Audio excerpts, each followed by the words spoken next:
Muy bien. El primer tema que vamos a hablar es en cuestión de enfermería en urgencias y emergencias, bueno, de todo lo que es la parte organizativa, la infraestructura y algunas cosas que son bien importantes que hay que recalcar sobre el manejo y equipamiento también de los servicios de emergencias. ¿Ya?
Hola, ¿se puede ver? Sí, Licen, se ve. Sí, licenciada. Muy bien. Bueno, les dije que íbamos a hablar sobre la enfermería en urgencias y emergencias, ¿ya? Ya que, bueno, nosotros tenemos ya una idea clara de qué es una urgencia y emergencia. Podemos decir de que, bueno, de hecho, hablar específicamente de esta área. Hablando un poco de la historia, puede decirse que la urgencia y médica existe ya desde la misma aparición del hombre sobre la Tierra, ¿no? De hecho, esta historia ha sido bueno, un constante progreso, aparición de la evolución y las ciencias y tecnologías ha sido evolucionando, ¿no? Bueno, desde años atrás, que, bueno, un ejemplo claro que podemos decir de que antes se manejaba una jeringa de vidrio, actualmente ya tenemos las jeringas descartables, ¿no? Que es de hecho con todo lo que es, velando siempre según las últimas investigaciones de la ciencia y demás, en la propagación de las enfermedades, ¿no? El término hospital, bueno, tiene su origen en hospicio, que es, bueno, de hecho era un albergue de pobres, en ministerios, sobre todo en la Edad Media, ¿no? En este sitio donde los pacientes se hospedaban. La función principal de estos establecimientos era ayudar a bien morir, ¿no? De hecho, de que eh, bueno, era un albergue. De ahí viene el nombre del hospital, que esto ya hemos llevado nosotros en la parte de fundamentos, de enfermería, ¿no? Bueno, en Latinoamérica el primer hospital lo fundaron los hermanos Cortés en México durante los años 1524. Bueno, tenemos una infinidad de antecedentes relacionados a la fundación de los primeros hospitales en Latinoamérica, ¿no? Para fines del siglo, bueno, XIX y comienzos del siglo XX, el hospital se va profesionalizando tanto en el área médica como paramédicas y se atiende solamente la demanda espontáneamente, ¿no? Sabemos bien claro en la evolución, en la formación de enfermería principalmente, anteriormente solo se consideraba como enfermería, ¿no? Y muchos, en todos los centros hospitales, solo eran, bueno, como enfermería no había esa clasificación de auxiliares y a nivel licenciatura, ¿no? Bueno, y después de eso ya vino lo que es lo que decían las enfermeras graduadas, ¿no? Los que eran, bueno, tenían experiencia en enfermería que podían nivelarse a nivel licenciatura, ¿no? Bueno, en este caso de ustedes, no sé si debe ser en cuestión de la formación de auxiliares, por eso solo estudian 4 años más como complementario y poder nivelarse a nivel licenciatura, ¿no? Que en algunos casos, en algunas universidades lo están haciendo de esa manera, ¿no? ¿No? Como por ejemplo el de Tarija, el de siglo XX y demás. Pero en caso de la Gabriel René Moreno, si no me equivoco, son los 5 años, el último año de internado, ¿no? Y ustedes me imagino que en su diseño curricular también debe estar el internado rotatorio, ¿no? Según la OMS, la Organización Mundial de la Salud define el hospital como una parte integral de las organizaciones médicos sociales, cuya función es la de proporcionar a la población atención médica completa, tanto preventiva como curativa, y cuyos servicios de consultorio externo alcanzan a la familia y al hogar, ¿no? Bueno, nuestra organización a nivel nacional en Bolivia estamos hablando de los hospitales de primer nivel, segundo nivel y los hospitales de tercer nivel, que bueno, tenemos una proyección en cuestión de los hospitales especializados que no tenemos todavía en nuestro país, que son los hospitales de cuarto nivel, ¿no? Que anteriormente se había propuesto trabajar en cuestión de la construcción de los hospitales de cuarto nivel que estarían en el eje troncal del país, pero que actualmente todavía no se ha ejecutado, ¿no? Solo tenemos en los hospitales de tercer nivel que están, bueno, de hecho en Santa Cruz que tenemos la San Juan de Dios, Hospital Japonés, y el Hospital Obrero que sería para los asegurados, ¿no? Bueno, en esta parte de urgencias, la diferencia entre urgencias y emergencias, les había puesto ¿cómo se llama? Un video de una explicación en realidad de la diferencia que hay entre urgencias y emergencias.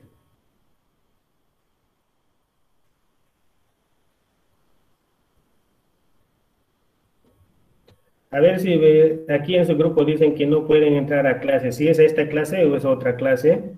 ¿A otra materia? Hola, hola. De otra materia, Liz.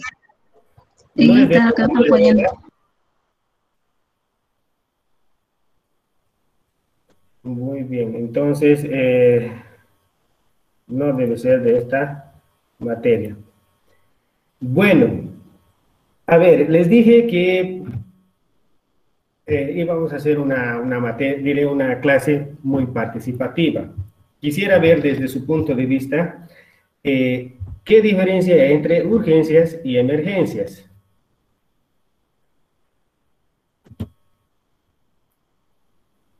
Si hablamos con nombres, siempre va a ser la primera. Abigail Solís, ¿qué es urgencias para usted?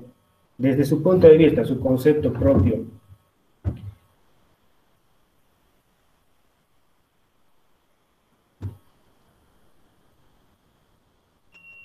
Abigail no está en clase, se conectó y se fue, ¿no? Agustín Fernández, Agustina, Licen. o Agustina, perdón. Agustina, a ver, usted recién se conectó, ¿verdad? A ver, ¿qué es urgencias para ti, Agustina? Urgencia, como su nombre lo dice, supongo que es la atención inmediata. Lo que emergencia todavía tiene un poco de tiempo para poder esperar. No, no es emergencia igual, pero urgencia es inmediata, es lo que yo entiendo. Ya, muy bien. Alice Zulmi.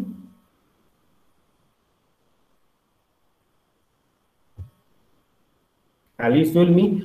A ver, para ti, ¿qué es urgencias?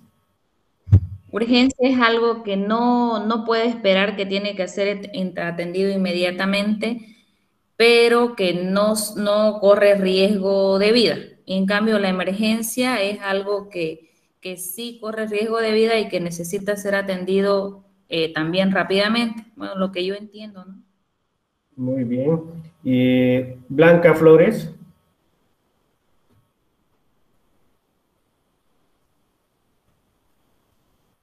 Blanca Flores.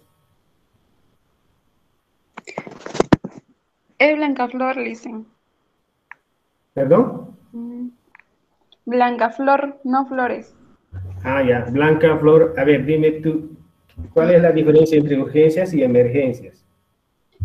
En que la urgencia, o sea, los dos tienen que ser atendidos inmediatamente, pero la emergencia es, como dijo mi compañera, hay peligro de vida, o sea que hay que actuar más rápido que la urgencia.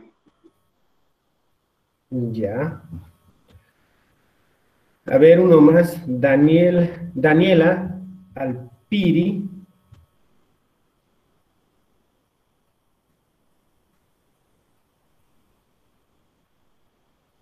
Buen día, dicen Divi o Daniela. Que Y a diga ver, dos nombres. Vivi Céspedes. A ver, Sí, dime qué es urgencias y qué es emergencias. lo mismo que dicen mis compañeras, dicen. Pienso igual, que urgencia es inmediato, emergencia también, pero en la emergencia es más importante, correr riesgo de vida. Por riesgo de vida. Muy bien. Bueno, en realidad, bueno, muchos de nosotros, bueno, en realidad personal que no es personal de salud, con la población en general, confundimos, ¿no? Qué es una urgencia y qué es emergencia. Y muchas veces cometen el error de que la atención a emergencias es por orden de llegada, ¿no? Es el error, bueno, el problema más común que se ve en todos los centros hospitalarios, principalmente en el servicio de emergencias, ¿no? Y en algunos casos, bueno, en algunos hospitales lo primero que hacen es sacar ficha. Ficha es hasta para una atención de emergencias, ¿no? Ahí es donde más nosotros recibimos, o por último, críticas, la parte de enfermería, tal vez por el carácter de algunas colegas y demás, pero bueno, son cosas que normalmente ocurren en nuestros hospitales, ¿no? Las críticas que nos hacen a la parte de enfermería, que, bueno, una infinidad de calificativos, que es exclusivamente por esto, porque desconocen en realidad cuál es la función del servicio de emergencias. O por último, ¿no? La mayor parte de nuestra población, por la educación que tenemos a nivel del país y demás, bueno, lo que hacen es normalmente durante el día no hay emergencias, durante la noche sí. Durante el día uno se aguanta, se automedica y todo lo demás, y cuando no pueden aguantar siempre recién van al hospital. Eso es lo que normalmente vemos en los hospitales. En la noche siempre hay emergencias, a veces el servicio de emergencias durante el día está vacío, pero durante la noche siempre está lleno, ¿no? Por este motivo, y también por eso, como les decía, por la educación o por el desconocimiento y demás, ¿no? Entonces podemos decir que las urgencias es una situación de salud que presenta en cualquier lugar o actividad un problema de salud de causa diversa y gravedad. Sin embargo, bueno, sin riesgo de vida, que es bien claro si hablamos, recalcamos, si hablamos de urgencias, ¿no? Sin riesgo de vida y que puede requerir asistencia médica dentro de un periodo de tiempo razonable. Podemos decir entre 2 a 4 horas, ¿no? Eso es urgencias. De hecho, todos en realidad es una situación de salud, ¿no? Que por ese motivo, con ese problema de salud, siempre vamos acudiendo al servicio de emergencias, ¿no? Pero para poder clasificarlo, o por último, identificar cuál es urgencia y cuál es emergencia, entonces, los dos son una situación de salud, solo que la urgencia es sin riesgo de vida, y de hecho no corre el riesgo de vida, en realidad, de fallecer, o por último, que se complique en realidad. Pero la diferencia o el estrecho que le separa entre una urgencia y emergencia, bueno, podía ser, podía ser mínimo, ¿no? Una urgencia se podía convertir en emergencia, muchas veces inmediatamente, o un periodo de tiempo razonable, ¿no? Como dice, puede esperar hasta 2 a 4 horas, pero en ese tiempo esa urgencia puede convertirse en una emergencia, ¿no? Dice bien claro la diferencia, no pone en peligro la vida del paciente, puede esperar. Ejemplo, como podemos decir, un dolor abdominal, cefalea, bueno, dos ejemplos claros. Pero un dolor de abdominal que podía ser, de hecho, que podía convertirse en una emergencia. Si les pregunto, dolor abdominal que es de una patología, porque ustedes ya llevaron la materia de médico-quirúrgica, parece que no llevan con ese nombre, pero llevan con geriatría, ¿no? Si me confirman el dato, pero llevaron todas las Llevamos médico quirúrgico, dicen. ¿Llevan? Bueno, en la materia de médico quirúrgico llevamos todas las patologías por áreas específicamente, ya sea de las afecciones respiratorias, abdominales, bueno, diré cardíacas, hablamos metabólicas y demás, ¿no? A ver, un dolor abdominal, un ejemplo claro, que podía ser por diferentes causas, porque de hecho lo califican en un hospital, en un servicio de emergencias, dolor abdominal como un abdomen agudo muchas veces cuando no se puede identificar exclusivamente qué es lo que tiene el paciente, ¿no? Pero este dolor abdominal podía ser de diferentes factores, ¿no? Por eso lo catalogan como un síndrome, que es un dolor, diré, abdomen agudo, ¿no? Y que es un síndrome que ya sabemos bien claro de que engloba varias causas o una sintomatología, pero que no es específica, ¿no? Una cefalea, bueno, que es es un dolor de cabeza que es muy común, que muchas veces es intenso y insoportable, que podría ser ya sea por migraña o por estrés o por último, lo que se presenta normalmente en los pacientes hipertensos. La presión arterial está alta y de hecho el primer signo que presenta es cefalea, ¿verdad? Entonces, fuera de todo esto, por eso, como les decía, de que una urgencia se puede convertir en una emergencia, ¿no? Emergencia, bueno, como ya decían sus compañeros, igual es una situación de salud que presenta repentinamente, requiere inmediato tratamiento o atención y lleva implícito una alta probabilidad de riesgo de vida, ¿no? No puede esperar, tiene que ser atendido inmediatamente, ¿no? Ejemplo de posibles casos que podríamos ver en cuestión de emergencias: pérdida de conocimiento, abundante pérdida de sangre en cuestión de hemorragias, dificultad respiratoria prolongada, dolor intenso en la zona del pecho, convulsiones, bueno, en cuestión de electrocución, asfixia por inmersión, caídas desde una altura considerable y también hablamos de accidentes de tránsito. ¿Por qué un accidente de tránsito se considera como una emergencia? Porque el paciente puede presentar fracturas, dice. ¿Ya? ¿Qué más? Daniel Mita. Hemorragia también dicen. ¿Ya? Dice una contusión en la cabeza. Puede tener trauma igual. Muy bien, ¿qué más? Hilda Cardoso, diré Córdoba, Zurita.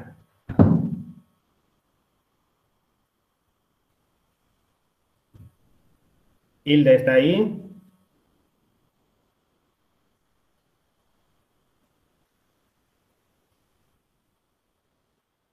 Bueno. María Elena Vargas.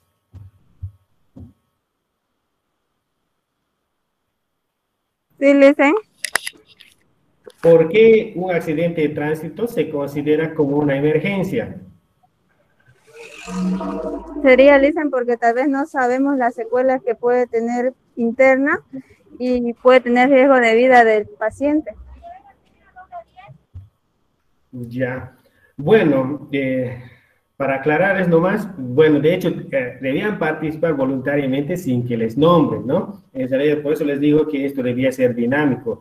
Muchas veces, bueno, es mejor participar, aunque equivocándose, y de ahí podemos nosotros aclarar las dudas acá, para eso es la clase, ¿ya? Muy bien. Secuelas, bueno, se considera cuando ya hay una patología o una, bueno, en realidad como una fractura y demás, cuando decimos secuela es lo que deja posterior, no es en el momento, ¿ya? Muy bien. A ver, un accidente de tránsito se considera como una emergencia porque en realidad no sabemos qué es lo que tiene el paciente.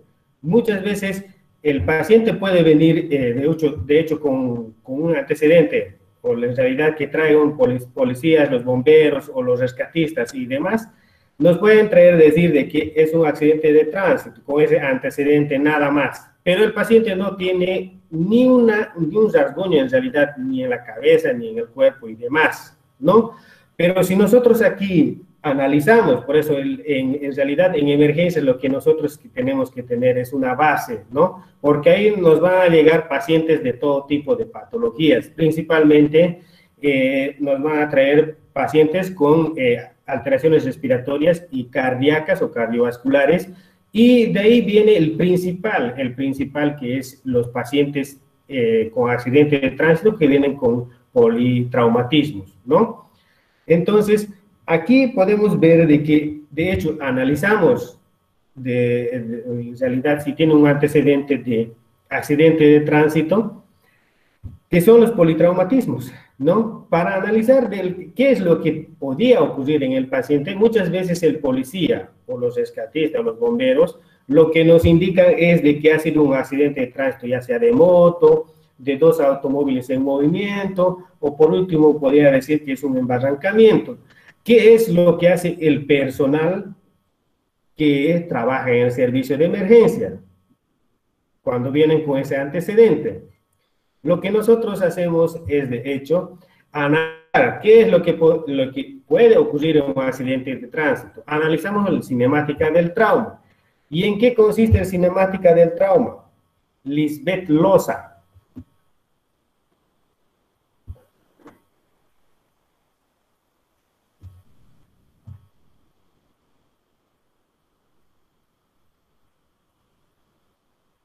¿No está Lisbeth Loza?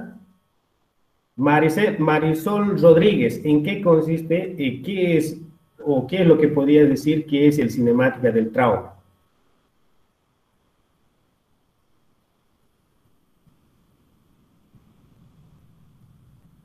¿Alguien de la sala? Listen, es más o menos como imaginarnos o tratar de comprender, de entender más o menos cómo fue el hecho del accidente para poder para más o menos detectar posibles lesiones y darle una atención rápida y oportuna. Exactamente. Es el proceso de analizar el trauma. Es el proceso de análisis de un trauma. En realidad es un proceso de análisis del accidente, o sea, de lo que podía haber ocurrido en el accidente de tránsito. Porque podríamos decir de que hay diferencia entre un accidente de una motocicleta, que podría ser de un choque frontal con un automóvil en movimiento y demás, de un accidente de moto, que podríamos hablar de un accidente de automóvil o un embarrancamiento, ¿no? Por eso lo que nosotros tenemos que saber es analizar el cinemática del trauma para poder ver cuáles podrían ser los posibles, en realidad, posibles lesiones que puede tener el paciente. Como les decía, de que el paciente puede venir sin un rasguño al centro hospitalario, pero inconsciente, ¿no?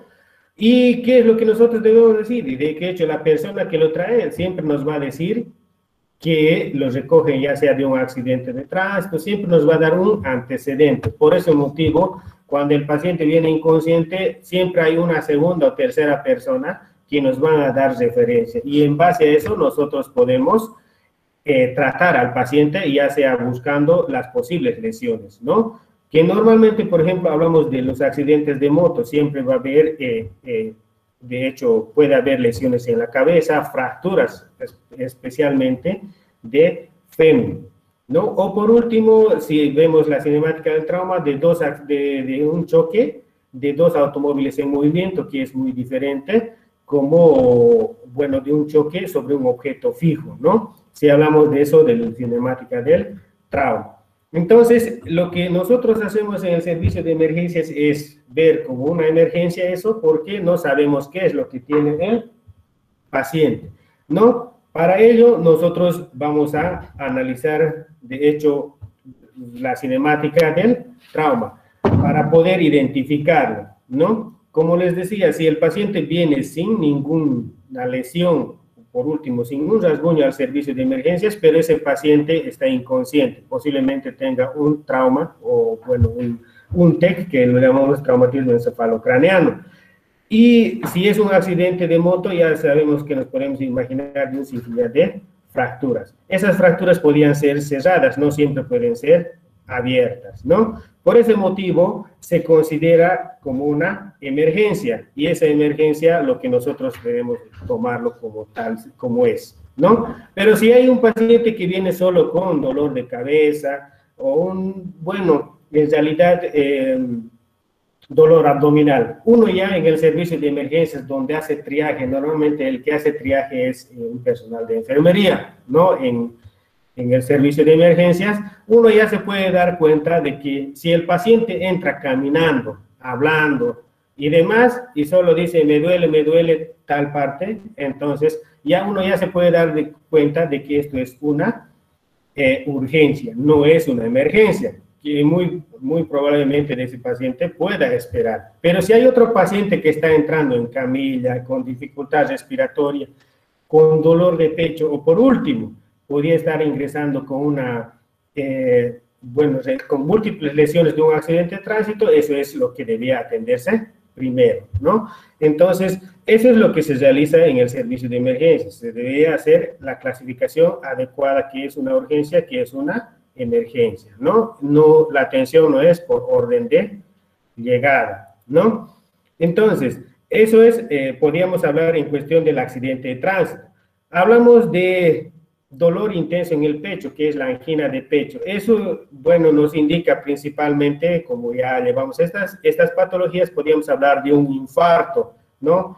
Un infarto, de hecho, va a llevar a un paro cardiorrespiratorio.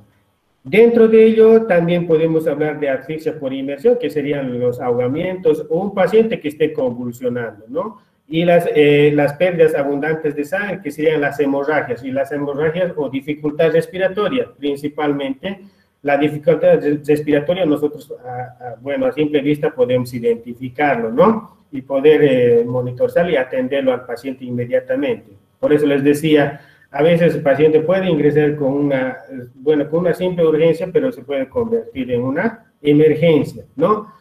Como decía, muchos familiares a veces dicen, mi familiar entró caminando a emergencias, pero salió en cajón, ¿no? En un ataúd. ¿Por qué? Porque esa patología se puede complicar y posteriormente, quién sabe, dentro del centro hospitalario ya puede hacer paro cardiorrespiratorio, se le intuba y todo, muchas veces hace paro y no podemos sacarlo, no podemos reanimarlo dentro del servicio de emergencias, ¿no? Eso es lo que normalmente ocurre, ¿no? Por eso nos dicen negligentes y una infinidad de cosas que hay que analizar en la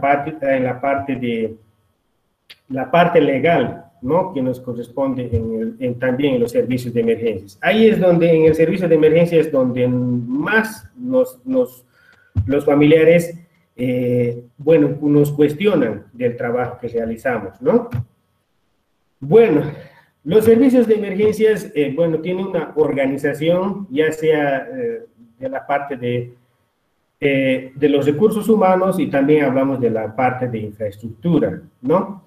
En cuestión de la organización de los profesionales sanitarios, que ofrece asistencia multidisciplinar, ¿no? Ubicada en una área específica del hospital que cumple unos requisitos funcionales, estructurales y organizativos, de forma que garantiza las condiciones de seguridad, calidad, eficiencia adecuada para atender a las urgencias y las emergencias.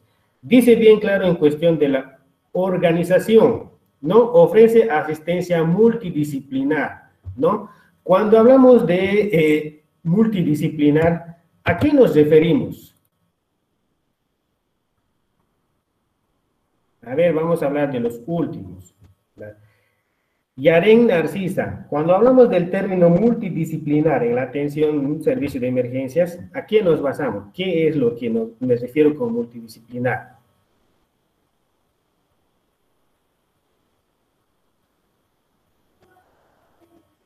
¿No está Yaren? Jimena Coca.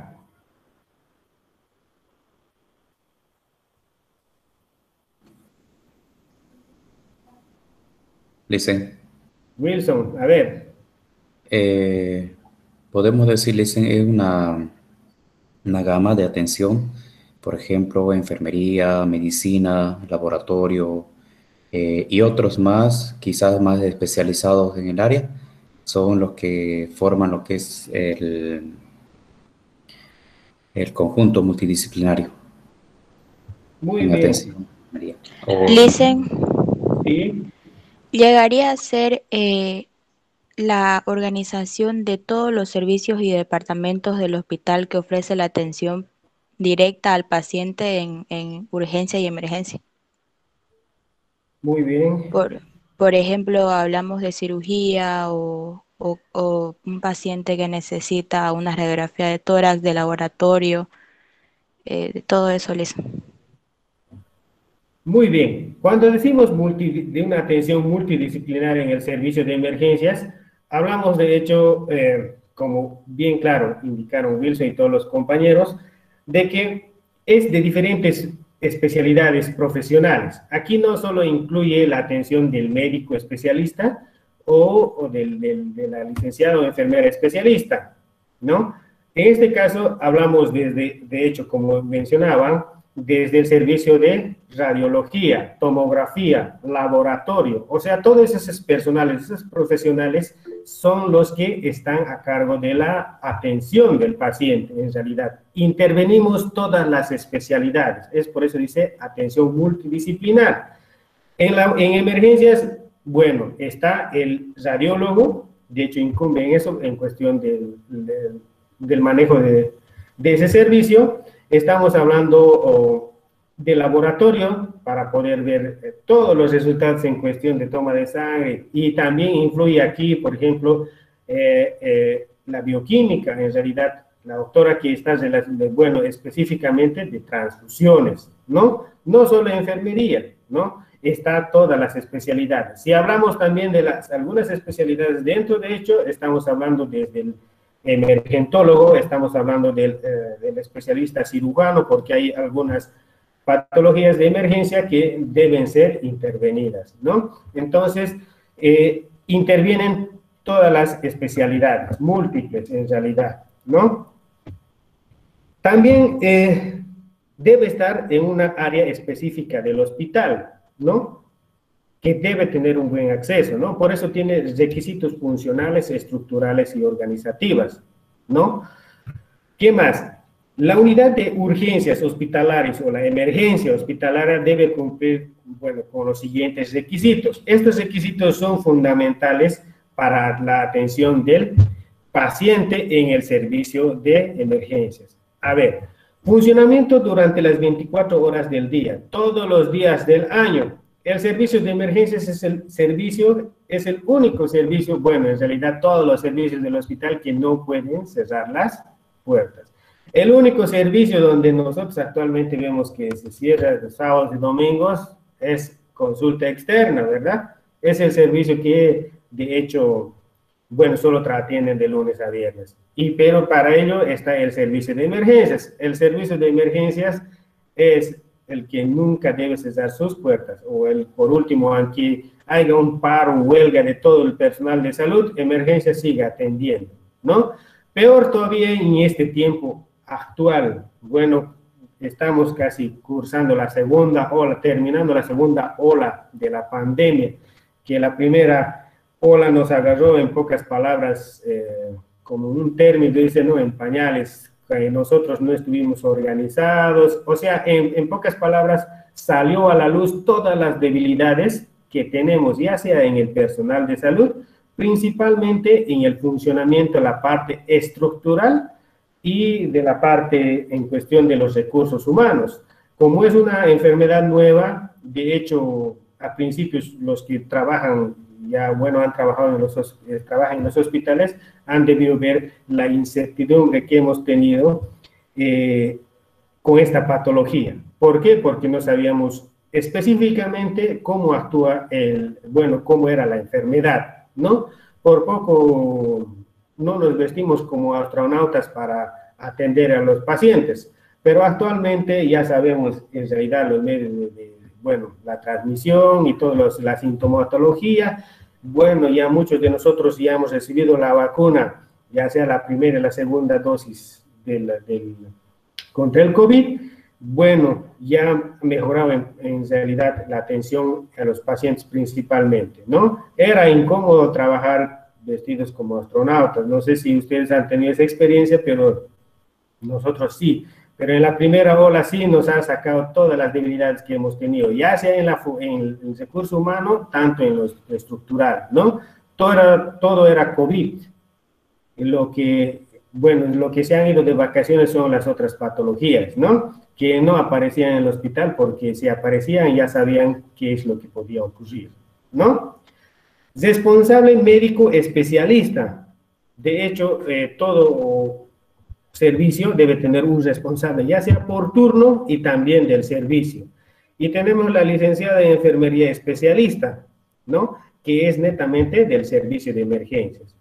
La protocolización del funcionamiento de equipos de resucitación cardiopulmonar. A ver, en cuestión de las licenciadas en enfermería, especialistas en el área, ¿no? Actualmente recién nosotros estamos englobándonos, bueno, en realidad, como dicen, nos estamos formando, porque actualmente los posgrados están de moda, pero hay algunas universidades que ofrecen la calidad de formación y hay algunas universidades que por poco tú le pagas y te dan el título de especialista sin que tú te hayas formado, ¿no? Esas cosas están ocurriendo en nuestro medio y eso daña la formación, la parte académica en cuestión de enfermería, ¿no? Médicos emergentólogos tenemos especialistas ya. Médicos en terapia intensiva, los intensivistas ya, en realidad, muy pocos en nuestro medio, pero de aquí a un tiempo vamos a tener, como dicen, por demás. En esta pandemia, los médicos especialistas en terapia intensiva ha escaseado casi en todo lado, donde intervinieron hasta emergentólogos, intervinieron también los internistas, que son los de medicina interna, ¿no? Porque hay pocos profesionales especialistas en terapia intensiva, ¿no? Eso se ha visto casi en todos los hospitales. Por ese motivo sacaron un decreto para que puedan trabajar hasta en 2 hospitales, ¿no? Para que puedan ver esa situación. No sé si en los hospitales que trabajan tuvo eso, pero en realidad en el hospital que yo trabajo sí escaseó eso, porque hasta en cuestión de los insumos, aparte de eso, los equipos que son bien necesarios, es indispensables en un servicio de emergencias y también en un servicio de terapia intensiva, ¿no? Entonces, pero si hablamos de nuestra área, que es de enfermería, especialistas en emergencias, muy pocas. Están haciendo maestrías, pero la maestría, entre una maestría y una especialidad que es muy diferente, ¿no? La especialidad es práctico teórico y la maestría, lo que sabemos que solo es teórico y teórico y teórico. Es como decir, estudiar la teoría, pero no sabes la práctica. Pero los que hacen maestrías trabajan en el área, ¿no? Pero es muy diferente en cuestión de la especialidad, ¿no? Estamos en eso de formación, de que tengamos licenciados en enfermería, especialistas y capacitadas exclusivamente para el servicio de emergencias. A veces cometemos el error en algunos hospitales, bueno, viene una licenciada nuevita o una auxiliar de enfermería nuevita, ¿dónde empieza? En emergencias, ¿no? En emergencias, le mandan emergencias. En realidad, en emergencias debían ir la persona más capacitada en el área. ¿Por qué? Porque tiene que actuar inmediatamente en esas situaciones de emergencias o urgencias. ¿no? Y tiene que tener esa capacidad. Protocolización del funcionamiento de equipos de resucitación cardiopulmonar. A ver, vamos a interactuar un poco en este sentido de la protocolización de manejo, de realidad del carro de paro. Ahí está dentro del carro de paro está el desfibrilador. Hablamos bien claro del resucitador, que sería el desfibrilador. A ver, sin que les nombre, a ver, quisiera que participen. ¿Por qué? ¿Qué es un protocolo, primeramente? Dicen, es un proceso que se debe seguir de acuerdo a la normativa o a las reglas que se tienen para poder llegar a un mismo objetivo. A ver, ¿alguien más? Protocolo es un procedimiento a realizar. Alejandra Araníbar.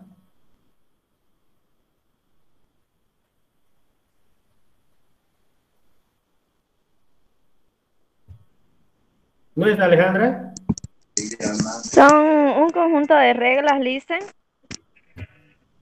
Un conjunto de reglas.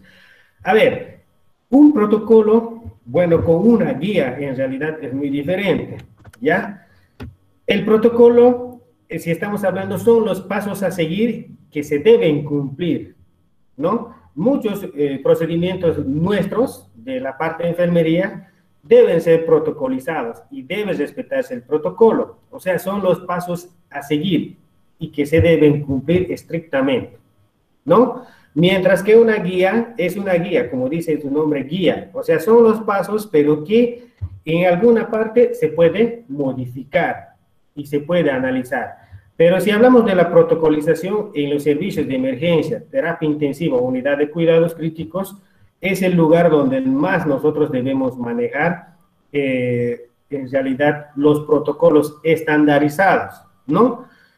Siempre por protocolo, el desfibrilador o el equipo de resucitación debe estar siempre cargado su batería.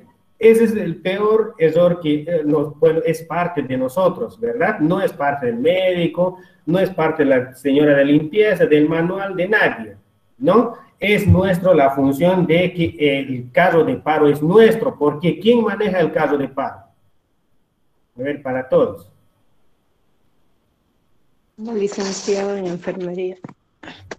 Nosotros somos los que conocemos nuestro carro de paro, el orden, dónde está, si falta o no, quién debe equiparlo y demás, es nuestro. O sea, nosotros somos los que manejamos el carro de paro. Por ese motivo, si utiliza algo del carro de paro, debe ser repuesto, o si en caso de los insumos o los medicamentos, se debe completar después de que se haya utilizado. Nunca debe faltar los medicamentos, o sea, todo el carro de paro es indispensable.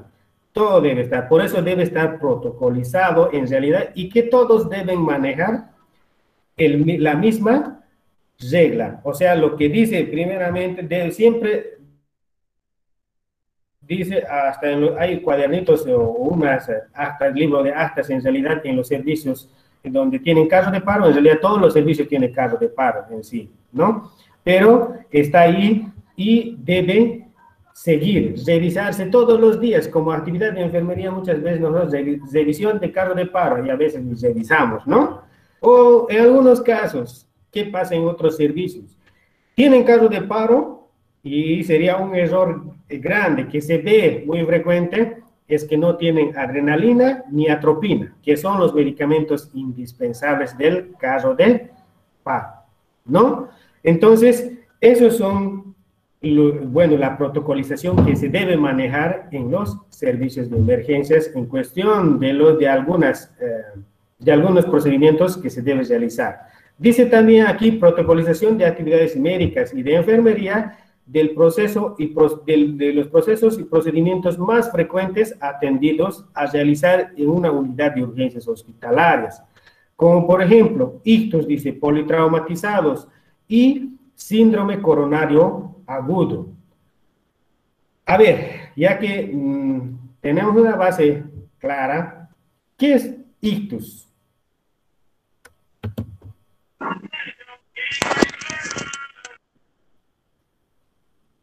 ¿Qué es ictus? Fidelia Ochoa. Dicen, ¿Itos dijo? Ictus, como está escrito ahí en la diapositiva. Buen día, dicen. Un ataque cerebrovascular. Una lesión puede ser en el cerebro. Ictus es el ACV, accidente cerebrovascular, ¿no? El término que se utiliza también. Y también están los politraumatizados, síndrome coronario agudo.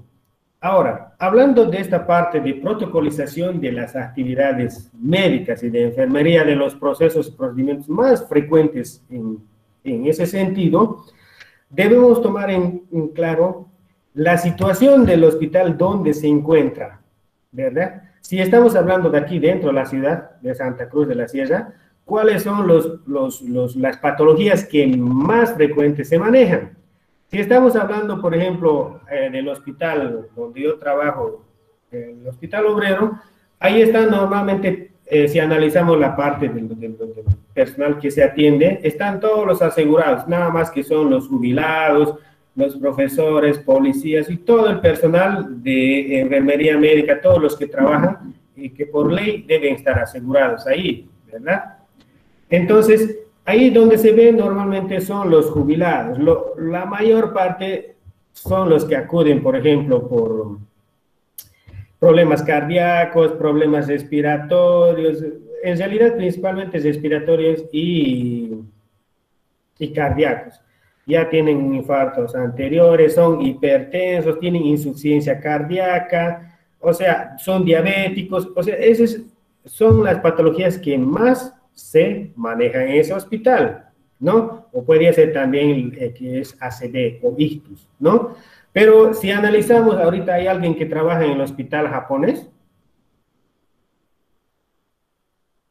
o alguien que hizo sus prácticas en el hospital japonés. ¿Nadie? Yo hice práctica en el hospital japonés. A ver, en ese servicio de emergencias, bueno, desde tu punto de vista, ¿qué es lo que se atiende más en ese hospital? Los ACV y los accidentes, dicen. Muy bien, porque ese es el hospital de referencia, ya sea el Hospital San Juan de Dios, que está más céntrico, pero también lo que dentro del tercer anillo, lo que engloba más la periferia de la ciudad. Estamos hablando del hospital japonés como hospital público, donde normalmente llegan la mayor parte de los accidentes de tránsito, que serían los politraumatizados, ¿no? Entonces, esas patologías que más se atienden en esos hospitales deben ser protocolizados, o sea, ya deben saber qué es lo que se debe hacer primeramente, o sea, los pasos a seguir de todo el personal que trabaja en esa emergencia, o sea, debe estar entrenado, capacitado, ¿no? A ver, yo les podía hablar en cuestión de los hospitales de la ciudad de Cochabamba. En Cochabamba, el hospital de referencia es el Hospital Clínico Viedma. El Hospital Clínico Viedma es un hospital de tercer nivel único, hospital tercer nivel de referencia de toda la ciudad, de todo el departamento de Cochabamba, que engloba desde el trópico de Cochabamba, que es desde Bulo Bulo. Muchos de ellos ya acuden aquí a este lado, que es el lado de Santa Cruz. Pero ese hospital tiene una referencia, de hecho, de todo tipo de pacientes. Como es de referencia, bueno, si es un accidente de tránsito, no tiene seguro, Hospital Viedma, ¿no? O por último, como es en términos, y es la realidad, no tiene plata, o es indigente, que recogen de la calle accidentado y demás, ¿dónde? Hospital Clínico Viedma. Lo llevan ahí porque es un hospital de referencia y es público. Y muchas veces ese hospital está colapsado, casi todo el tiempo está colapsado por ese motivo, ¿no? Pero recibe, ya sea principalmente los pacientes politraumatizados por accidentes, ¿no? Hay referencias de algunos hospitales privados, por ejemplo, el hospital belga, que es un hospital de referencia para pacientes cardíacos, pero es privado. Tenemos un hospital, por ejemplo, Los Olivos. Ese hospital también es una clínica de tercer nivel. También tiene una referencia principalmente de todo tipo de pacientes, como el Clínico Viedma, pero es privado. También está el Hospital Univalle, ¿no? Pero aquí tenemos dos hospitales grandes de referencia, que es el Hospital Japonés y San Juan de Dios. Pero si hablamos de las áreas de especialidad, tenemos el Hospital del Niño y la Maternidad también, que son netamente gineco y pediatría, ¿no? Bueno, sistema de triaje. El sistema de triaje es importante también, de hecho, es el principal en un servicio de emergencias, para poder clasificar los pacientes. Les decía que aquí muchas veces en los hospitales el que hace triaje es la enfermera, ¿no? El cumplimiento de los estándares de seguridad y atención de los derechos del paciente. Ahí es donde nosotros más, tenemos problemas, ¿verdad? El paciente tiene sus derechos y que quiere hacer cumplir, pero el personal de salud tiene sus derechos que muchas veces son vulnerados. Por ejemplo, el paciente puede agredir al personal de salud, pero el personal de salud, si agrede a un personal a un paciente, eso es un delito, ¿no? Muchas veces soportamos ese tipo de agresiones y demás, ¿no? Y el que más lleva la peor parte es el de enfermería, ¿verdad? El que más ha sido criticado por ese motivo, ¿no? Disponer de los servicios de apoyo que garanticen la calidad de seguridad y la atención, ¿no? Como por ejemplo los servicios de apoyo, estamos hablando de terapia intensiva, de radiología, laboratorio, o sea, todos los servicios que engloban al servicio de emergencias. A todo paciente asistido se le proporciona un uniforme firmado, en realidad, que permite identificar a los responsables de la asistencia. A ver, si hablamos del paciente, asistido, que proporciona un informe, el que da el informe médico del paciente a los familiares es el médico, ¿verdad? La enfermera no es su obligación, tampoco es su función dar el informe al médico, a los familiares. Ahí es donde, muchas veces nosotros y algunos colegas que he visto cometen el error de dar el informe ahí, dice, ¿cómo está mi familia? Y a veces cometen el error de decir algo. Y ahí los familiares, ya cuando el médico le da el informe, me ha dicho eso, que da la enfermera al médico, al final de cuentas, la persona indicada y la persona que debe dar el informe es el médico y es su función, ¿no? Nosotros no tomamos parte de eso, ¿no? Para evitar los problemas, por eso debe hablarse un solo idioma, ¿no? Después, la atención del paciente en estos servicios no debe pasar las 4 horas con exámenes pendientes, 12 horas y observación de 24 horas. Ese es, en cuestión de cumplimiento, ¿no? Hablamos de las competencias en urgencias y emergencias, lo que nos corresponde a enfermería.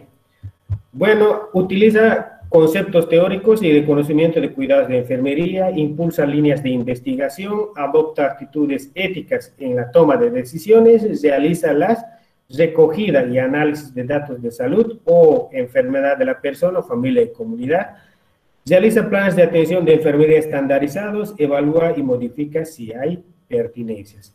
A ver, a esta parte de las competencias que nos corresponde a nosotros, utilizamos los conceptos teóricos y los conocimientos, en realidad, de los cuidados de enfermería. Nosotros, como parte de enfermería, tenemos nuestro propio concepto teórico y, de hecho, nuestro conocimiento científico para poder realizar. Muchas veces nos toman en cuenta nosotros los médicos, dicen, enfermería, o lo que dicen otras personas, enfermería cumple lo que dice el médico. No, nosotros tenemos nuestras propias funciones, tenemos funciones independientes, dependientes, interdependientes, ¿no?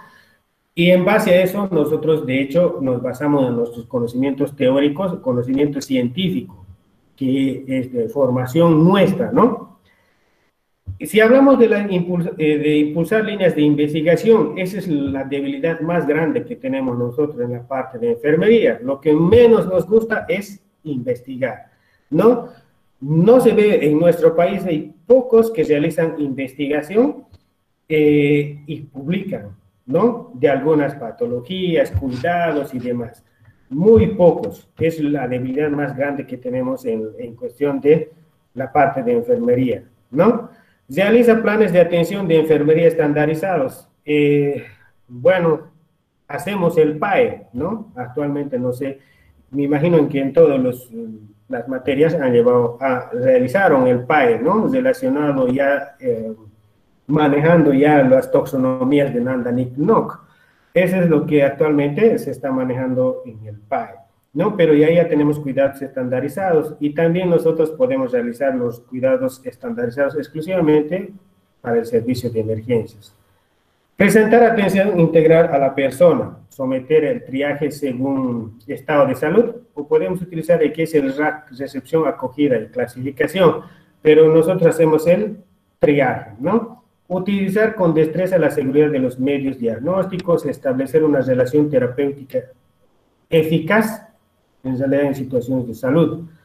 Gestionar los recursos asistenciales con criterios de eficiencia y calidad, proporcionar educación sanitaria al usuario, formación de futuros profesionales. Bueno, el servicio, bueno, los hospitales no solo son para atender pacientes, los hospitales, como dicen, es mi segunda casa, son servicios de formación. En todas las áreas y servicios y especialidades de todos los hospitales son áreas de formación, ya sea de enfermería, auxiliatura, licenciatura, medicina, estamos hablando de la en cuestión de bioquímica, farmacia, o sea, todos los servicios son de formación. Ahí es donde más aprendemos, o me equivoco, donde lo que dice la teoría muchas veces, bueno, no vemos o vemos otras cosas en el hospital. Eso es lo que hacemos desde que lo que dice la teoría no se cumple en el hospital, pero donde se aprende la mayor parte, diré, del 100% de su formación en general, yo creo que el 70%, 80% uno aprende en la práctica, ¿no? Y si hablamos de las funciones de una enfermera o enfermero, estamos hablando de 4 cosas bien importantes, que son la función administrativa, asistencial, docencia e investigación, ¿no? Si hablamos de la parte administrativa, hablamos de las supervisoras, las jefas de enfermeras, ya sean regionales, bueno, los cargos jerárquicos intermedios, ¿no? Y los básicos, si hablamos de la parte administrativa. Y asistencial es lo que nosotros hacemos el personal de enfermería de base, lo que nos dedicamos a la asistencia o la atención directa al paciente, en contacto con el paciente. Y la docencia que, bueno, que muchos nos dedicamos a la docencia y a la vez la parte asistencial y algunos en la parte administrativa, ¿verdad?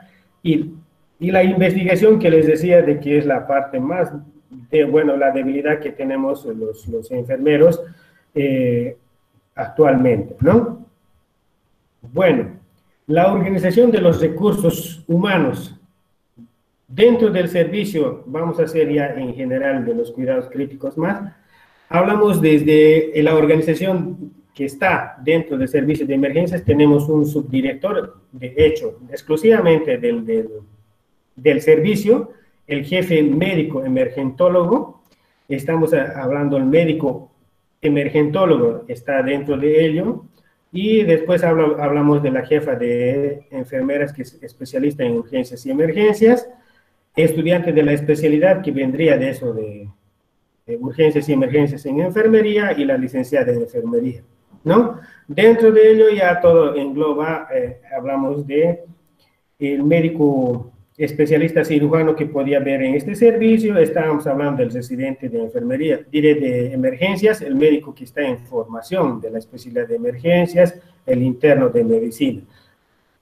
La mayor parte del personal que se encuentra en emergencia está en formación, ¿verdad? El especialista muchas veces aparece o está solo a llamado, ¿no? Dentro de esta organización de los recursos humanos, ya en algunos hospitales se puede ver de que está el especialista emergentólogo y dentro de ello están, bueno, a llamado o están cerca del servicio, está el médico especialista en terapia intensiva y también está el médico especialista cirujano.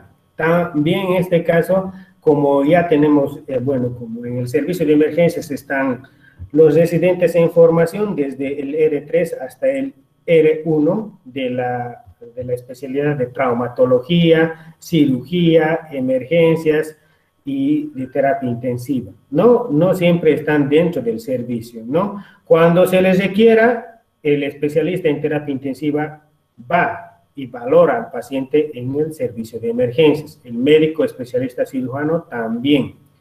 O por último están los residentes, los R3, que ya están, bueno, a punto de ser especialistas, son los que se encargan de la atención del paciente, ¿no? En el orden. Bueno, a cargo de la licenciada en enfermería, dentro de este servicio están pues desde el personal de limpieza, o por último están también todos los que es los técnicos de los estudios, de los exámenes complementarios, ¿no? De esta manera debe estar organizado los recursos humanos del servicio de emergencias, ¿no? Si hablamos del sector de terapia intensiva, este servicio de emergencias, de hecho, es un servicio más dinámico, o sea, donde hay más movimiento. Mientras si vamos a un servicio de terapia intensiva o una unidad de cuidados intensivos, ya los pacientes aquí y también en cuestión de del personal, es un poco más estático, o sea, de que ya todo está organizado, ¿verdad? Y todo lo que se quiere. El paciente está intubado y ya está intubado. Y en el servicio de emergencias, ¿por qué les digo que es dinámico? Porque el paciente, no sabemos qué tipo de paciente nos va a llegar y en qué momento va a ingresar, ¿no? Por eso debemos estar preparados para todo. O sea, el carro de paro debe estar equipado, todo en cuestión, debe estar dividido en cuestión del equipo de vía aérea, de vía central, todo. Entonces, cuando ingresa el paciente, si está en mal estado general, ¿qué es lo que se hace? Si tiene que hacer la intubación, se intuba. Si tiene que ponerse vía central, se pone. O sea, el paciente ya en emergencias está estabilizado. Lo estabilizan y se quiere terapia intensiva, se va a terapia intensiva ya el paciente intubado con todo el tratamiento en curso, ¿no? Por ese motivo les digo que en el servicio de terapia intensiva ya está el paciente, ya, bueno, con todo lo que corresponde y está estabilizado. Y ahí lo manejan y lo hacen el tratamiento específico para poder poco a poco tratar la enfermedad y posteriormente manejar en cuestión de la parte respiratoria, ¿no? Por eso les digo que el servicio de terapia intensiva es más estático, o sea que ya los pacientes ya están. Y muchas veces, bueno, llegan a terapia intensiva, a veces sin tubo, sin ser intubado y demás, pero después, posteriormente, cuando se complica el cuadro, se le intuba, ¿no?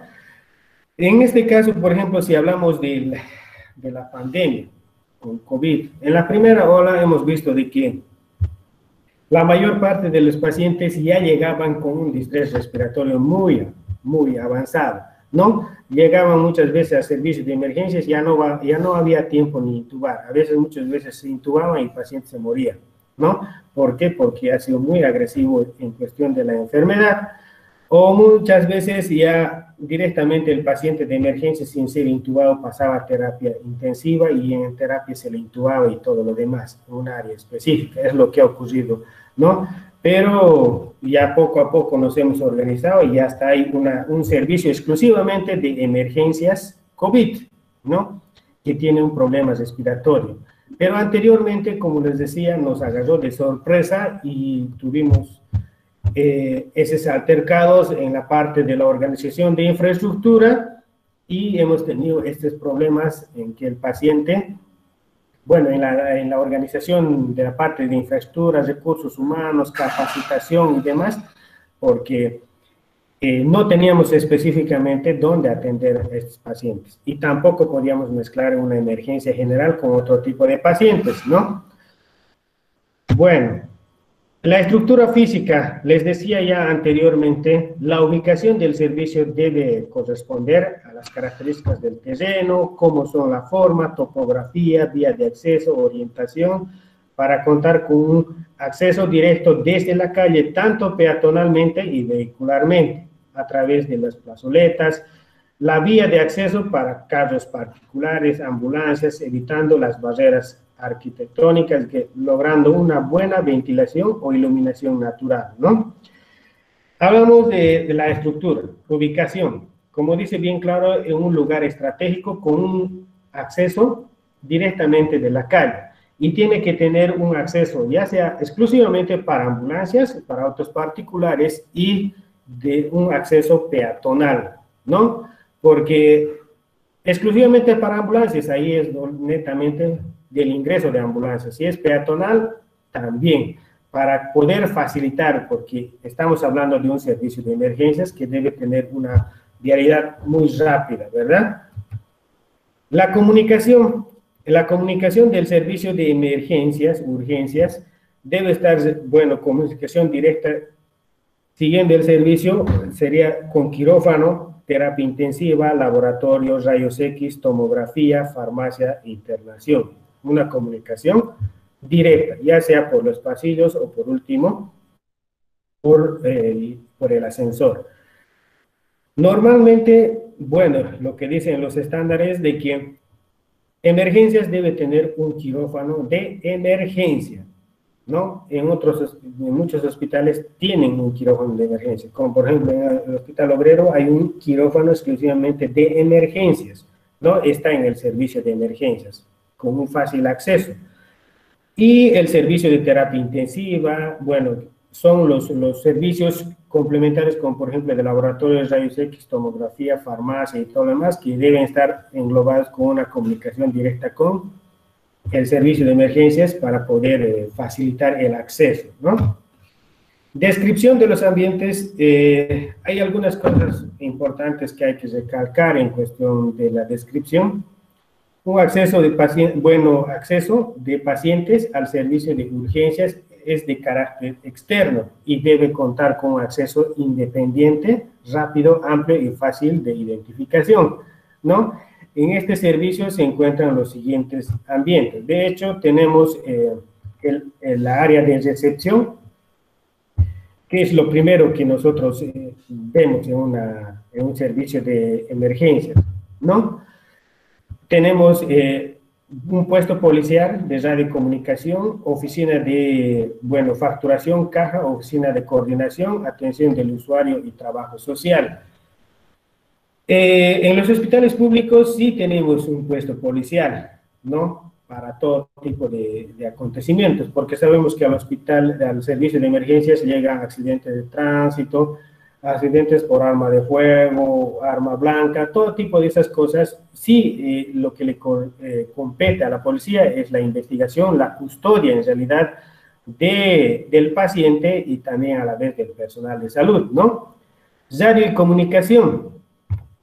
Porque es bueno, es importante la radio y comunicación. Pues actualmente tenemos el teléfono, que es el más común, ¿verdad? Pero anteriormente en algunos hospitales lejanos donde no hay todavía en realidad teléfono, estamos hablando de radio, ¿no? Para poder comunicarse. Tenemos todavía, por ejemplo, yo en Cochabamba veo todavía que tienen eso, pero nunca contestan, ¿no? Muchas veces. O por último, el teléfono. Para referir de otro centro de primer nivel o de segundo nivel a un hospital de tercer nivel, lo primero que tienen que es comunicarse con el médico de turno de emergencias para poder referir al paciente, pero muchas veces no contestan o el paciente directamente aparece como referido de algún otro hospital, ¿no? Ahí es donde vemos la desorganización de las personas en la atención en el servicio de emergencias. Bueno, una patología que debiese atender en primer nivel, muchas veces está en emergencias de tercer nivel. Eso es lo que colapsa en un hospital de tercer nivel o el servicio de emergencias, ¿no? Pero hay algunos casos sí se requiere y necesitan la nota de referencia. De esa manera, nosotros también educamos a la población para que vean, no solo, como dicen, no tienen esa idea de que el hospital más grande hay más buena atención. Bueno, en realidad el hospital más grande es para patologías exclusivamente de especialidad, ¿no? Que muchas veces no requieren de esa atención, pero van directamente a un hospital de tercer nivel, ¿no?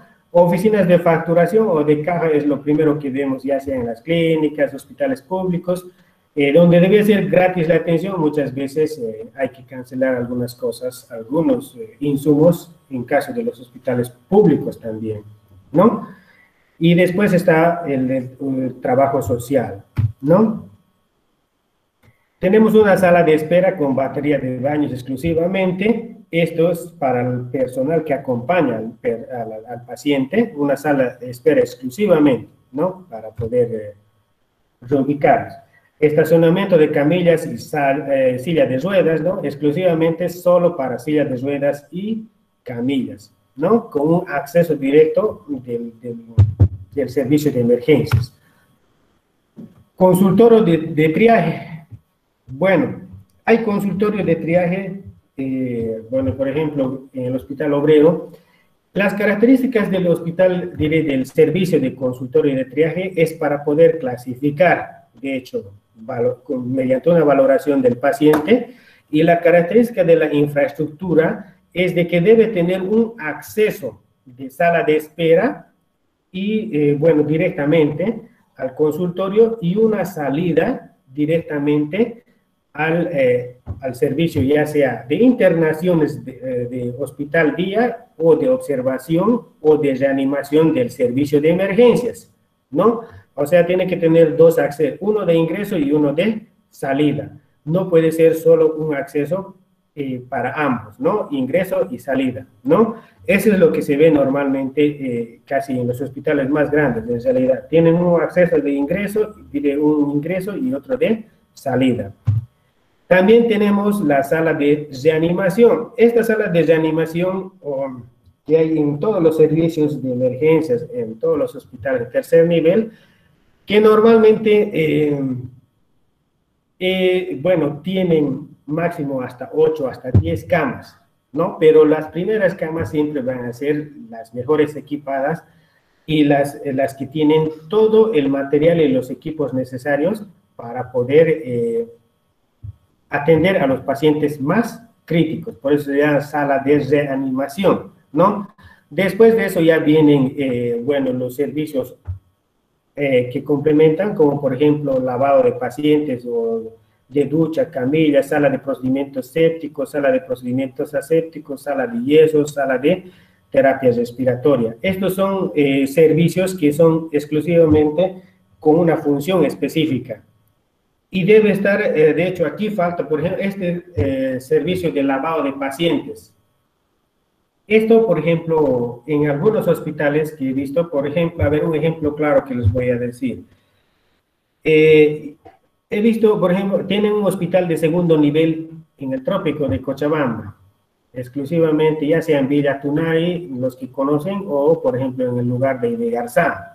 El trópico de Cochabamba está caracterizado de una población que se dedica principalmente a cultivos de coca y después está hablando de plátano y demás cosas, ¿no? De fruta exclusivamente. Pero aquí en estos lugares, si es de agricultura, se utiliza más que cosa, los insecticidas, herbicidas y todo lo demás. Y lo que se ve en estos hospitales de segundo nivel es comúnmente las intoxicaciones por órganos fosforados y los carbamatos, ¿no? Y los piretroides, pero principalmente por insecticidas y demás, se envenenan y van al hospital por intoxicación, ¿no?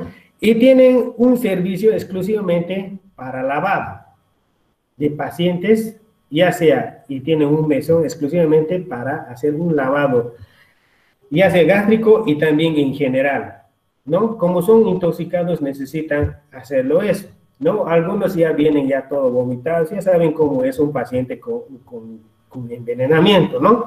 Y también, de hecho, las patologías o los problemas más frecuentes que se ven en esos hospitales son los accidentes zoofílicos, ¿no? Dependiendo de la característica del paciente. Por ese motivo, en ese servicio ya tienen un protocolo específicamente de atención de pacientes intoxicados por envenenamiento y también por accidentes zoofílicos, porque se ve común, O sea, se ve, bueno, frecuentemente en el servicio de emergencias y el personal ya está entrenado y capacitado para atender ese tipo de pacientes, ¿no? En este caso, les decía, les daba ejemplos de los hospitales que tienen ese tipo de acceso. Aquí me imagino también en los hospitales que están en la periferia de los segundos niveles en las provincias, me imagino que igual deben tener ese tipo de diagnósticos o problemas de salud muy comunes que se atienden, ¿no?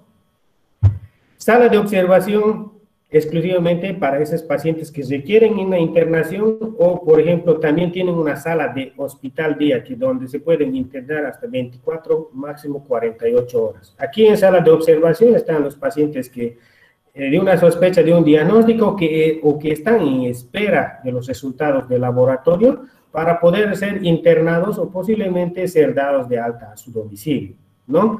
Pero también está el hospital día, que están, de hecho, exclusivamente para esos pacientes que pueden requerir una internación de 2 días o 3 días, que requieran, por ejemplo, hidratación o, por último, tratamiento específico endovenoso y demás, y después de eso con alta a su domicilio. Por último, si se complica, si se quiere, la internación en sala de internaciones, ¿no? De la especialidad que corresponde. Tenemos también un lugar específico de lavado de patos, baños, vestuario de enfermería, depósitos de medicamentos, depósito de ropa limpia, sucia, depósito de equipos, está del personal médico, descanso de enfermería de turno, descanso de médico de turno, cuarto de custodia y cuarto de aseo, ¿no? Esos son los lugares específicos en realidad que debe contar también un servicio de emergencias. Baños del personal, ya sea para personal hombres y mujeres, que es algo indispensable en un servicio de emergencias, ¿no? Y tenemos depósitos transitorios de residuos, ¿no? Ya sea, residuos para reciclar y demás, ¿no? De todo es manejo exclusivamente del personal de limpieza. Bueno, aquí tenemos más o menos una gráfica de cómo debía estar ordenado una área de emergencias. Tenemos desde la parte de admisión, está ahí el lugar de triaje. Tenemos los lugares dependiendo del orden y la prioridad específicamente de acceso directamente hacia la parte de triaje. Tenemos la área de observación, dice también la área de hospital día, que está un poquito más lejanos del área de triaje. Y el que está más cerca en realidad está el área de reanimación, del área de triaje exclusivamente. Después estamos hablando de áreas de resultados, puede ser la biblioteca de emergencias, farmacia, vestuarios, todo lo demás que podían estar un poquito más lejano del lugar de triaje, ¿no? Del servicio de reanimación. Y de hecho, todos estos servicios deben tener una comunicación directa con el pasillo principal de emergencias, ¿no? Entonces, es una gráfica para poder verlo nada más en qué consiste, la parte de infraestructura, organización del servicio de emergencias.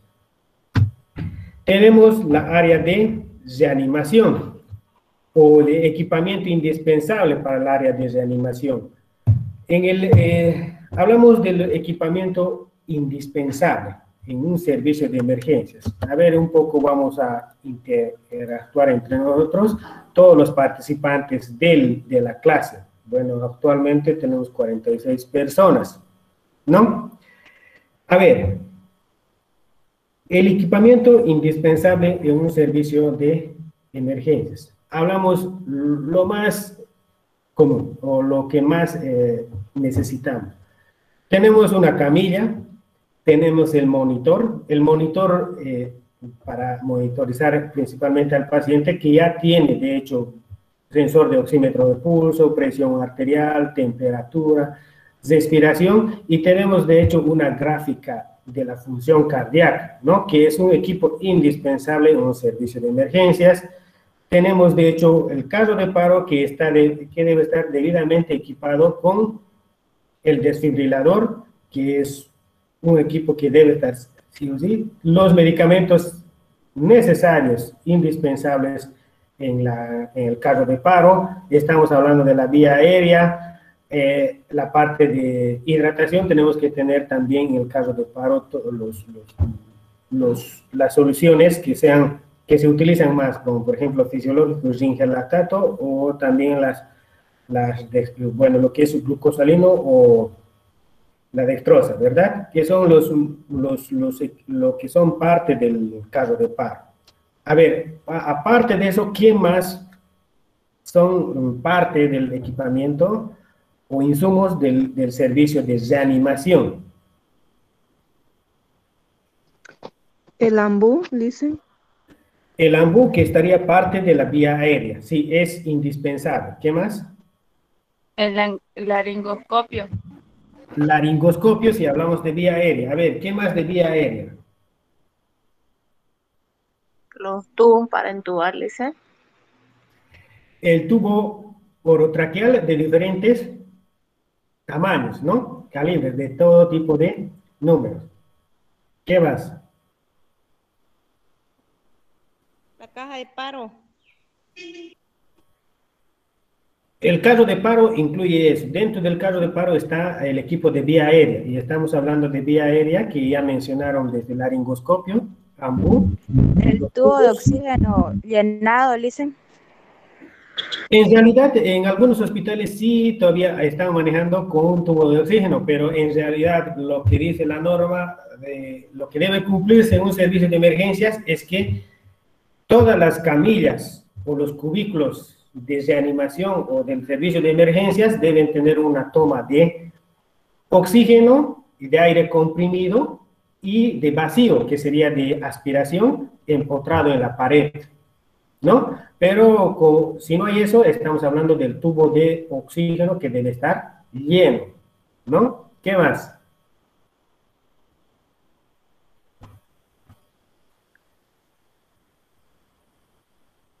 El desfibrilador. El desfibrilador ya estamos hablando ya de parte de la parte. A ver, exclusivamente hablaremos de vía aérea. ¿Qué más necesitamos para permeabilizar la vía aérea? Aspirar secreciones. El tubo para aspirar secreciones tiene que estar. Muy bien, el equipo de aspiración, que es indispensable. Después de eso, tenemos también que debe ser parte de esto, es,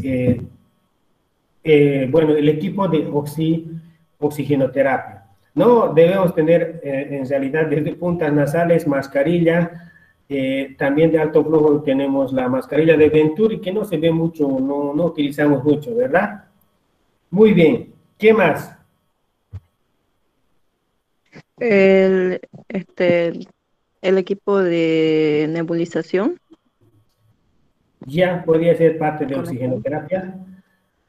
Fuera de todo eso, de parte del equipo de vía aérea, está también el sujetatubo, bueno, desde una jeringa, ¿no? Para poder insuflar el CAP o el balón de seguridad del tubo. Todo eso debe estar en una caja, de hecho, netamente de vía aérea. Desde las gasitas que se pueden utilizar, está ahí el equipo de aspiración, incluye las ondas de aspiración, manguera de aspiración, que, bueno, todo lo que es el equipo de aspiración que debe estar empotrado en la pared, o tenemos nosotros en algunos servicios para manejar netamente el carrito de aspiración, ¿verdad? Muy bien. Eso es todo lo que engloba, tal vez falta algunas pequeñas cosas más de la vía aérea, ¿no? Aparte de eso, en una sala de reanimación, ¿qué más es algo indispensable que no debe faltar? Ya hemos dicho desfibrilador, toda lo que es la vía aérea, ¿qué más podemos aumentar? El respirador tiene que estar preparado, le dicen, en caso de entubar, tiene que estar preparado para entubar el respirador.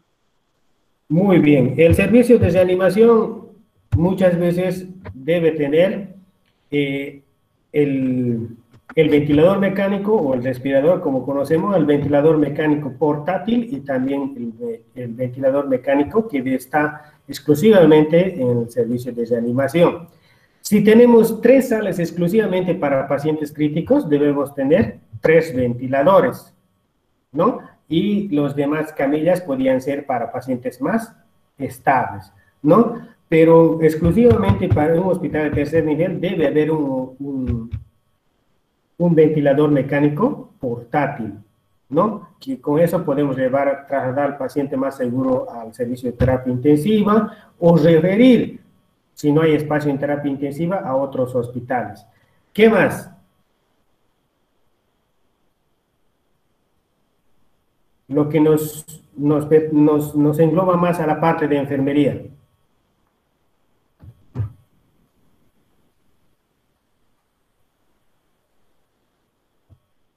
El monitor. Monitor ya dijimos, para ver todos los parámetros de los signos vitales. Los medicamentos indispensables que tienen que haber en el carro de paro. Los medicamentos indispensables del carro de paro.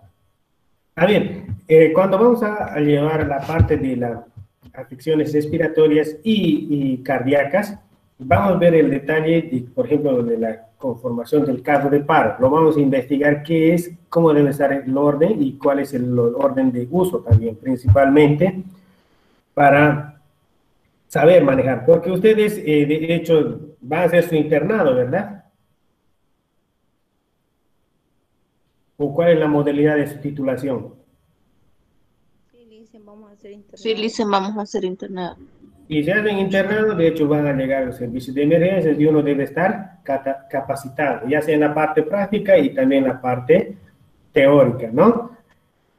Muy bien.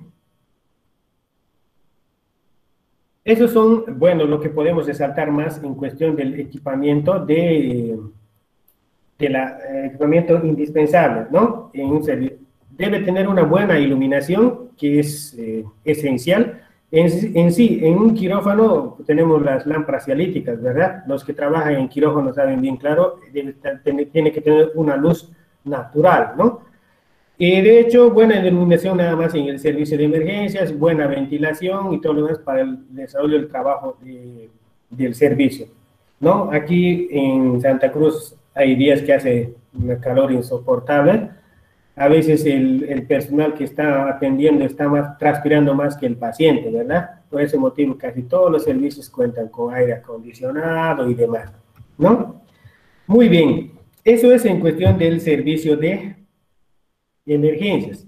Bueno, esto es la cadena asistencial, ya sea prehospitalario y intrahospitalario, ¿no? Yo les pregunto, bueno, alguna vez muchos de nosotros nos hemos topado con un accidente de tránsito y no sabemos qué hacer, ¿no? De hecho, los paramédicos, los policías, los rescatistas y demás están capacitados para atender este tipo de pacientes y saben cómo deben realizar su trabajo. Muchas veces la gente, por hacer el bien, por querer ayudar al paciente, a veces hacemos el mal, ¿verdad? En vez de ayudar al paciente, lo estamos dañando más, ¿no? ¿Por qué digo esto? A ver, ¿por qué creen que es lo que ocurre normalmente en un paciente en los accidentes de tránsito? ¿Por qué les digo de que el que debe auxiliar a una persona debe ser una persona capacitada?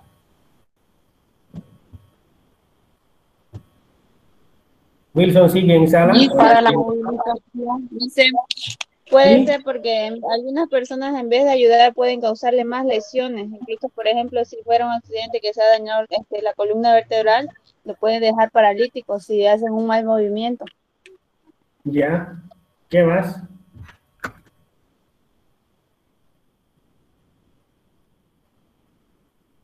Wilson. Adelante, Licen. A ver, ¿por qué crees que debe auxiliar un personal capacitado a un paciente accidentado?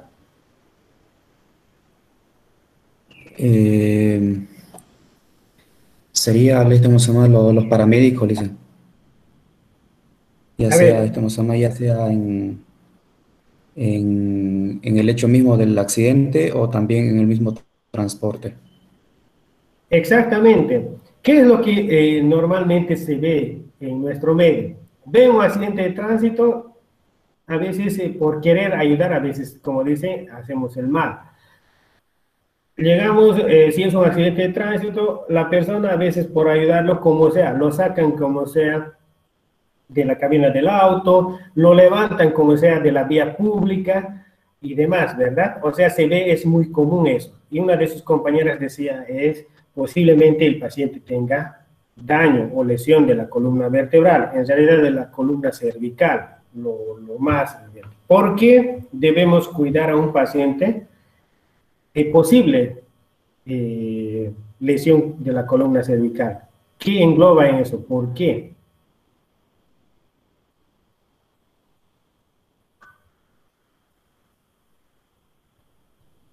Los que no han participado hasta ahora, ni uno.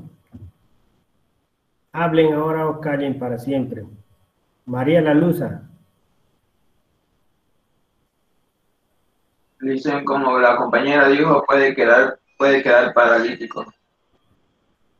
Y si vamos netamente analizando Puede a la ocasionar parte más de... lesión.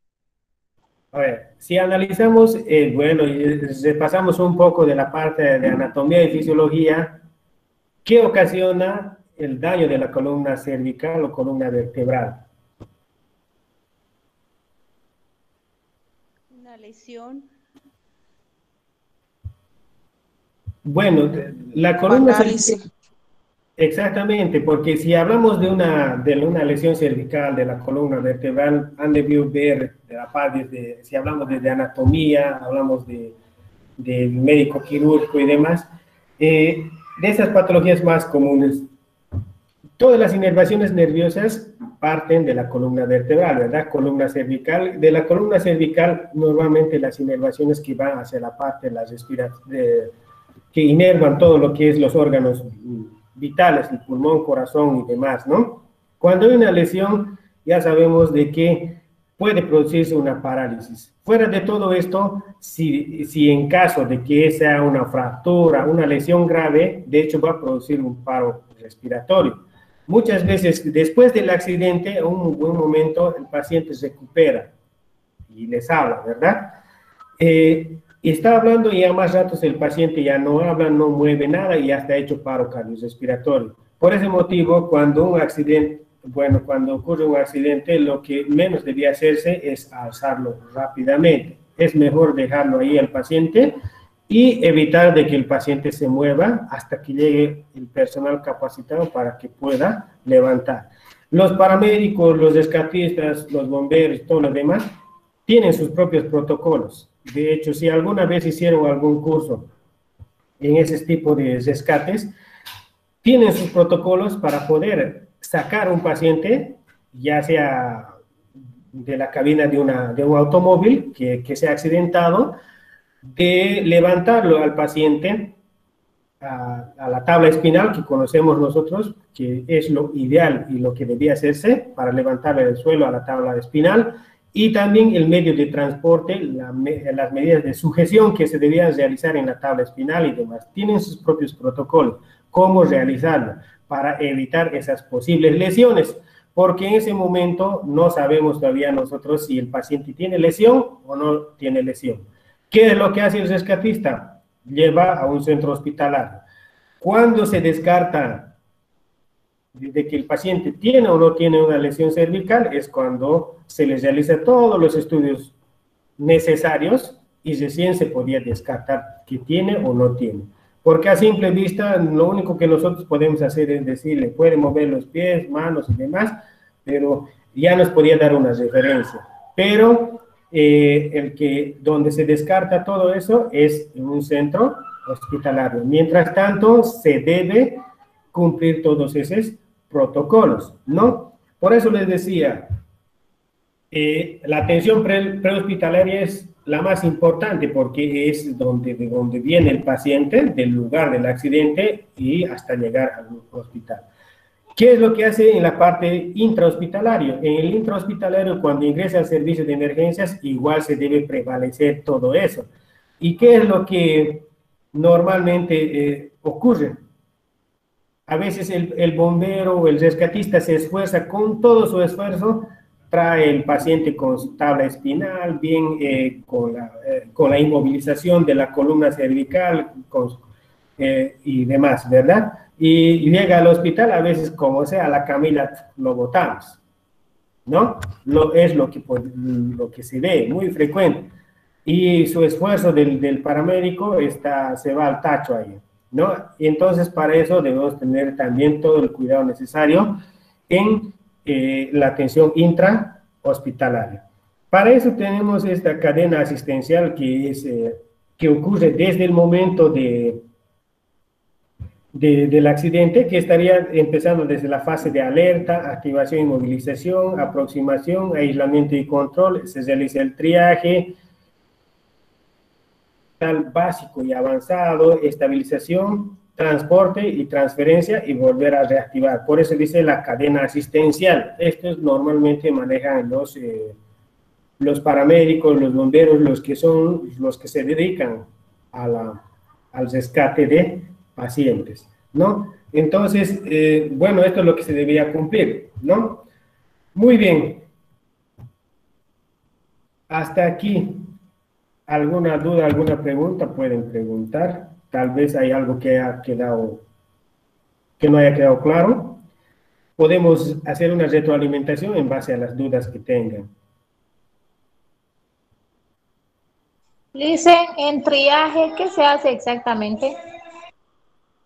El triaje es exclusivamente la clasificación de los pacientes, ¿no? Por eso les decía que muchas veces está el personal de enfermería en triaje. El triaje es clasificar al paciente según las necesidades, que, bueno, según las normas internacionales, se clasifican en rojo, amarillo y verde, ¿no? Que el rojo normalmente, o por último, algunos hospitales tienen sus propios protocolos de clasificación que lo clasifican de numeral de 1 al 5 también, pero el más común es lo que se utiliza rojo, amarillo y verde. El rojo sería para los pacientes según la necesidad, los más graves, ¿no?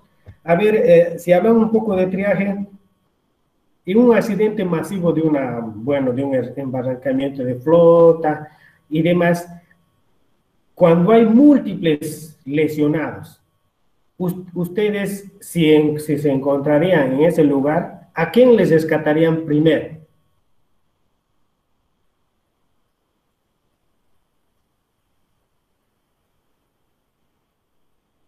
Vamos, quiero opiniones. Perdón, Licen, repita la pregunta, por favor.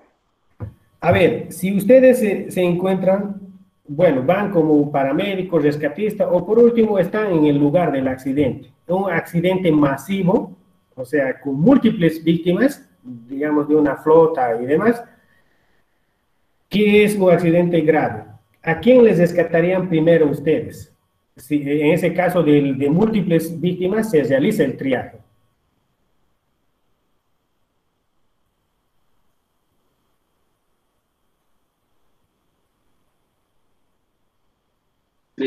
¿Sería las personas mayores de edad? Ya, a ver, ¿qué más? Ver primero, valorar a los que están inconscientes. Valorar el tema de conciencia en el paciente, ¿no?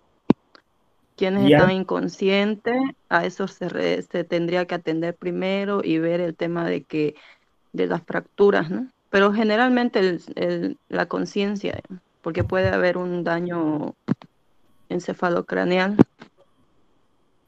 ¿Ya? Le dicen es a la persona que presenta riesgo de vida. Ya, a la persona que padece de riesgo de vida. Ya, ¿qué más? Vamos, son 45 en la sala. Clasificar, dicen, hay que clasificar y hay que ver, o sea, quién está convaleciente y quién no. Por ejemplo, no puedes trasladar a una persona inconsciente que ya ha fallecido por emergencia en ambulancia. Tienes que ver que el paciente esté inconsciente, pero que todavía tiene pulso, tiene vida. Entonces, con esos pacientes hay que llegar primero allá, a emergencia. Ya, ¿qué más? Dicen, pueden ser valorados los signos vitales, en primer lugar. Y signos vitales, ¿ya? ¿Qué más? Vamos, Los para que tienen poder... hemorragia. Ya. A ver, cuando se hace triaje en víctimas múltiples, normalmente, bueno, cuando siempre hacemos un curso o algo, nos capacitan y debemos estar capacitados porque, de hecho, bueno, hay actualizaciones frecuentes. En cuestión de salud, todos debemos estar actualizados constantemente, ¿no? Porque a medida que va avanzando la tecnología y a medida que va avanzando la ciencia, las cosas van cambiando y es muy, muy común eso, ¿no? A ver, en un accidente múltiple, muchas veces, si es un accidente con varias víctimas, a veces los pacientes, los que están hablando, los que están gritando, son los que están vivos, en pocas palabras, ¿verdad? Son los que debían ser rescatados último. ¿Por qué? Porque ellos están conscientes, saben que les duele, saben que que se han accidentado por algo, están gritando, ¿verdad? Cuando piden auxilio. Si está hablando, quiere decir que está vivo. Entonces, y aparte de eso, se hace priorización. Aparte, fuera de todo eso de que el paciente sí está consciente hablando, quiere decir que está vivo. Hay otras personas que podían tener riesgo de vida, por ejemplo, las hemorragias, ¿no? Está sangrando mucho, el paciente puede estar también consciente. Está sangrando mucho y necesita una atención inmediata. O los pacientes que están inconscientes, ¿no? Eso, los pacientes inconscientes se le hace signos vitales, ¿no? Lo único que puedes hacer en un triaje es tomar el pulso, que es parte de los signos vitales, ¿no? Si tiene pulso, quiere decir que está vivo. Tiene, por ejemplo, una fractura expuesta, está sangrando mucho, está inconsciente, pero tiene pulso. A ese paciente, según prioridad, si es recuperable, lo vamos a rescatar ese rato. Pero si el paciente si ya no tiene pulso, quiere decir que ya está muerto y se le deja. Y entonces, el último, cuando se hacen los rescates, aparte de las personas que están conscientes hablando y demás, a los que les recoge son a los muertitos, ¿verdad? Porque ya perdieron la vida, no se puede hacer más nada. O por último, está en paro. ¿Qué es lo que vas a hacer tú en ese lugar? ¿Primero vas a reanimar o vas a rescatar a los otros pacientes? Reanimar, dicen. Pero hay otros pacientes que tienen más necesidad y que son más recuperables. ¿Qué haces tú?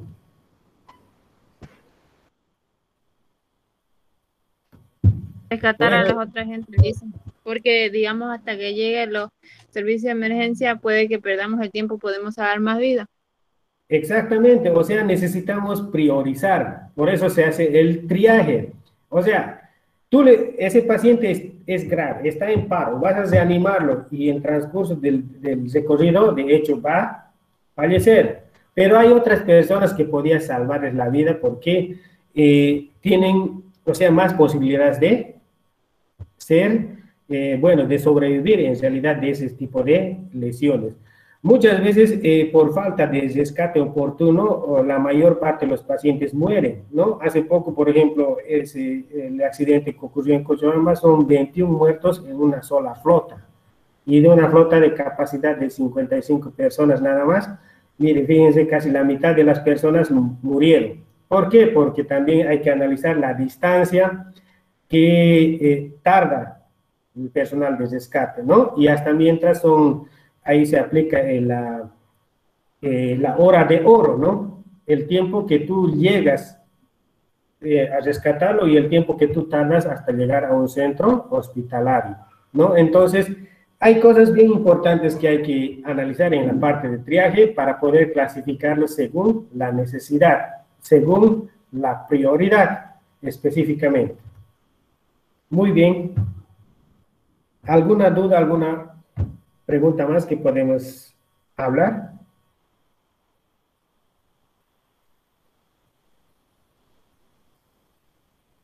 Hola, hola.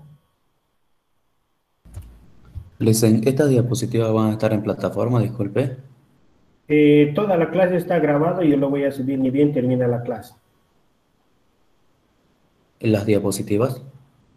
Yo creo que sí. Eso es lo que, bueno, me indicaron de que, bueno, todo debe estar en plataforma, ¿no? Sí, ok, gracias. Ya. ¿Alguna ¿Duda, alguna pregunta más? Licen, ¿algún libro o manual que usted recomiende para enfermería de urgencia? Bueno, actualizados casi no tenemos, pero sí, y les voy a mandar correspondiente ya, para que ustedes puedan bajarlo del internet, o por último pueden comprarse también el libro, ¿no?